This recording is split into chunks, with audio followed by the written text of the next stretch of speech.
Good morning everyone. So the next topic that we are discussing is universal shift register. So this is the last step of shift register, universal shift register antam. So ee universal shift register lo we basically have four different types of operations. So it's going to perform four different types of operations. Four different types of operations. So ఏంటా four different types of operations ఇప్పుడు చూద్దాం. First operation ఏంటంటే hold operation. First hold operation perform చేస్తుంది, దాని తర్వాత right shift చేస్తుంది, third మన left shift చేస్తుంది, అండ్ లాస్ట్ ఫోర్త్ వచ్చేసి మన parallel input parallel output perform చేస్తుంది. సో మీ universal shift register basically four operations చేస్తుంది. Hold operation, right operation, left operation, right operation. ఒక బ్లాక్ డయాగ్రామ్తో అర్థం చేసుకుందాం. Like if we consider this is the block diagram. మనం ప్యారలల్ ఇన్పుట్ ఇచ్చాం. Okay, we have given parallel input and we are getting a parallel output. Parallel input ఇచ్చాం, parallel output ఇచ్చాం. Definitely of course మనం clock అనేది డెఫినెట్గా ఇస్తాము. It's a compulsory thing to apply a clock. So ఇందులో two selection lines ఉంటాయి. These are called as your selection lines. We basically denote the selection lines as S0, S1 గా denote చేస్తాం. Okay, ఈ selection lines ద్వారానే we can tell like what type of operation we'll be performing in. Let's learn depending upon the selection line S0, S1 and the function ఏం perform చేస్తున్నావో చూద్దాం. So in case selection line 0, 0 కనుక ఉన్నట్లయితే hold function మనం perform చేస్తాం. 0, 1 కనుక ఉన్నట్లయితే right shift, 1, 0 ఉన్నట్లయితే లెఫ్ట్ షిఫ్ట్, అండ్ 1, 1 ఉండగానే parallel input parallel output perform చేస్తాం. So this is about universal shift register. So universal shift రిజిస్టర్లో ఫోర్ డిఫరెంట్ ఆపరేషన్స్ ఉంటాయి. Hold operation, right shift operation, left shift operation, parallel input parallel output operation. So ఇది ఎలా work అవుతుంది అంటే basic important concept ఏంటంటే selection lines. So depending upon the selection lines, మన selection లైన్స్లో ఏమేమి తీసుకుంటామో దాన్ని బట్టి we can perform these four different kinds of operations. ఎలాగా సెలెక్షన్స్ లైన్లో కనుక 0, 0 తీసుకున్నట్టే హోల్డ్, 0, 1 తీసుకుంటే అంటే రైట్ షిఫ్ట్, 1, 0 తీసుకుంటే లెఫ్ట్ షిఫ్ట్, 1, 1 తీసుకుంటే parallel input parallel output. So in డీటెయిల్గా మనం నేర్చుకోవాలంటే we can go with the bigger block diagram. So this is the basic block diagram. So consider this 4-bit D flip flop. So ఎప్పుడైనా కానీ ఈ shift రిజిస్టర్స్లో mostly will be using a D flip flop. Already చాలాసార్లు చెప్పుకున్నాము ఎందుకు D flip flop అనేవి వాడతామంటే D flip ఫ్లాప్లో ఏమవుతుందంటే whatever the input you give the same output అనేది వస్తుంది. అందుకని we go with D flip flop. And similarly ఒకే క్లాక్ మనం అప్లై చేస్తాము. In order to maintain synchronization చెప్పాము that we'll apply a same clock.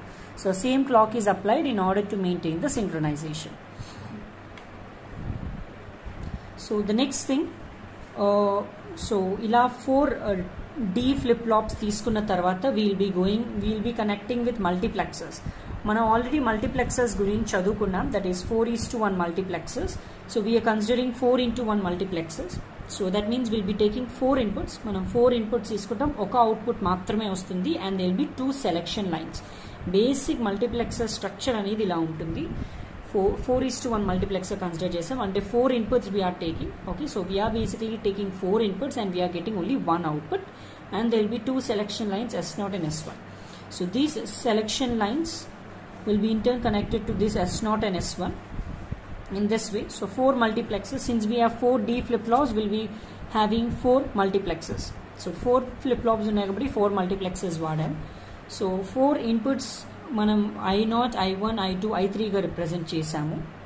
And output వచ్చేసి మనం ఇది థర్డ్ మల్టీప్లెక్సర్ కాబట్టి O3, O2, O1, O0 అని తీసుకున్నాం. So these are the outputs.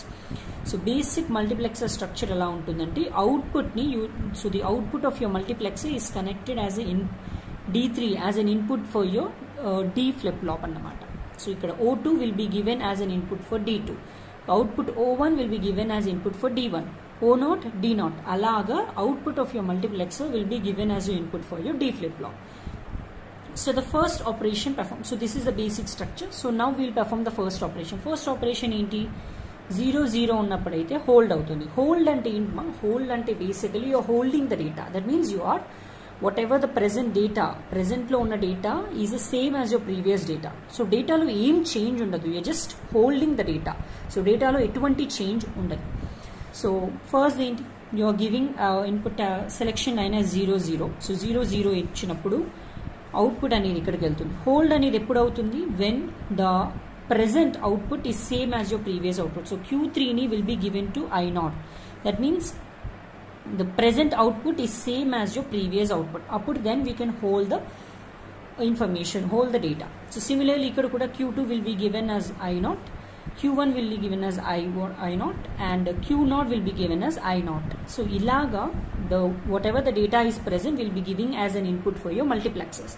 So ilaga we can perform the hold operation. So 0 selection line ichappudu hold ela avutundi when we have given the input.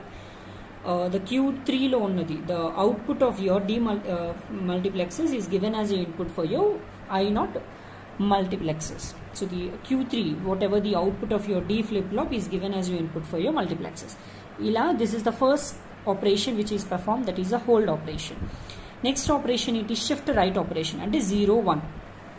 ఇప్పుడు so selection lines ఇప్పుడు ఏమవుతుంది, ఇప్పుడు 0 1 selection lines చేసామనుకో ultimately it will go. So the output is however connected to this. So ఇప్పుడు I0లో ఏమవుతుంది, I2లో ఏమవుతుంది, I3లో ఏమవుతుంది. సో నౌ I1 కాన్సన్ట్రేట్ చేయాలి. Since it's going to be shifted to the right, 0 1 apply చేసావు, రైట్ షిఫ్ట్ అవుతుంది కాబట్టి ఇక్కడ నీకు Q3 వస్తుంది, ఇక్కడ నీకు Q2 వస్తుంది అండ్ ఇక్కడ నీకు Q1 వస్తుంది అండ్ ఇక్కడ ఏమొస్తుంది, the output of this Q0 అనేది వస్తుంది. సో ఇలా మీరు చూసినట్లయితే data has been shifted right, ఇలా షిఫ్ట్ అవుతుంది. Q3 ఇక్కడికి వెళ్తుంది, Q2 ఇక్కడికి వెళ్ళింది, Q1 ఇక్కడికి వెళ్ళింది అండ్ Q0 will be coming here. So you can see the data is been shift right. So this is called as right shift. సో ఇది రైట్ షిఫ్ట్ ఆపరేషన్ పెర్ఫామ్ అవుతుంది. సో ఇక్కడ ఉన్న whatever the output is given as your input for your second multiplexer I1 కి ఇస్తున్నాం. So ఇలాగ నీకు డేటా అనేది రైట్ షిఫ్ట్ అవుతుంది. సిమిలర్లీ లెఫ్ట్ షిఫ్ట్ ఎలా అవుతుంది, when 1 0 విల్ బి దేర్. అంటే ఏమవుతుంది, S0లో 1 తీసుకుంటాం, S1లో 0 తీసుకుంటాం. 1 0 తీసుకున్నప్పుడు ఏం పెర్ఫామ్ చేస్తుంది, లెఫ్ట్ షిఫ్ట్ పెర్ఫామ్ చేస్తుంది. లెఫ్ట్ షిఫ్ట్ అంటే ఎలా ఉంటుంది, you already know. Yes, so ఇక్కడ ఉన్న డేటా ఇక్కడికి వస్తుంది. సో ఇక్కడ Q0 అవుతుంది, ఇక్కడున్న డేటా దట్ ఈస్ Q1 అవుతుంది అండ్ ఇక్కడున్న డేటా దట్ ఈస్ Q2 అవుతుంది. ఇక్కడున్న డేటా నీకు ఇక్కడ రిప్రజెంట్ అవుతుంది, ఏమని Q3గా రిప్రజెంట్ అవుతుంది. సో I2లో నీకేమవుతుంది అంటే you can see that there is a left shift, ఇలా షిఫ్టింగ్ అనేది జరుగుతుంది. సో Q0 అనేది Q0 వచ్చింది, ఇక్కడ Q1 వచ్చింది అండ్ ఇక్కడ Q2 వచ్చింది, దీని అవుట్పుట్ని ఇక్కడ పెట్టాం. సో ఇలాగ మీరు చూసినట్లయితే there is a right shift. So first మనం ఏం చేసాం, first there was a right shift, next data ఇలా మూవ్ అయినప్పుడు there is a left shift. So ఇలాగ the two functional operators right shift and left shift అనేవి జరుగుతాయి. So this is how the data has been shifted to the right and to the right and to the left. Next ఇప్పుడు మనం చేస్తున్న last operation ఏంటంటే 1 1 ఇచ్చినప్పుడు నీకు parallel input parallel output అవుతుంది. So ఏమవుతుంది, the last operation 1 1 selection lines రెండు 1 1 ఉన్నట్లయితే యూ విల్ బీ గివింగ్ X3గా తీసుకో, X2గా తీసుకో, X1గా తీసుకో అండ్ X0గా తీసుకో. ఇవేమవుతుంది, the parallel input. So these will be your parallel inputs and parallel output ఏంటి, Q3 Q2 Q1 Q0 అనేది యువర్ ప్యారలల్ అవుట్పుట్స్. సో ఇలాగ ప్యారలల్ ఇన్పుట్ తీసుకుని ప్యారలల్ అవుట్పుట్ వస్తుంది when your selection lines are both 1 and 1. So this is how the basic 4 types of operations performed in the universal shift register. So universal shift register lo basically 4 different operations untai: hold operation, right shift operation, left shift operation and parallel input parallel output. And main concept involved in this are the selection lines. So depending upon these selection lines manaki A function enable అవుతుందో చూడాలి. And more important మనకి తెలుసు multiplexers operation to selection lines ఎలా implement అవుతాయి and how your functions has been operated. So this is all about the concept of universal shift registers. Thank you.